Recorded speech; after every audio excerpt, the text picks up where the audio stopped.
Britain is becoming uncompetitive, and it's our own doing. Juan, the boss of Nissan, one of the biggest car manufacturers in the world, says that building cars in the UK is becoming uncompetitive. We should be alarmed. He didn't say this lightly. He blamed energy costs, the cost of labor, training, and, crucially, the lack of a supplier base. In other words, doing business in Britain is now too expensive, too difficult, and too risky. And this isn't just about cars. It's about everything. Businesses are closing, shops are shutting down, entrepreneurs are leaving, and the wealthiest, the very people who generate the jobs, the investment, and the innovation, are quietly moving their money elsewhere. Why? Because we've made success a dirty word. We punish prosperity instead of enabling it. The UK is borrowing more than ever. Tax revenue is drying up because there are fewer thriving businesses to tax. We regulate companies into paralysis. We give more power to employees than the employers who take all the risk. Starting and running a business in the UK today feels like navigating a minefield of compliance,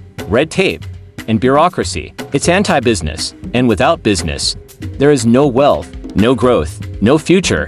What we've forgotten is simple. It's not the state that drives progress. It's the individual. It's people, not policy, who create jobs, innovate, and uplift communities. The quality of life improved not because the government handed out benefits, but because brave men and women started businesses, hired people, and reinvested in their towns.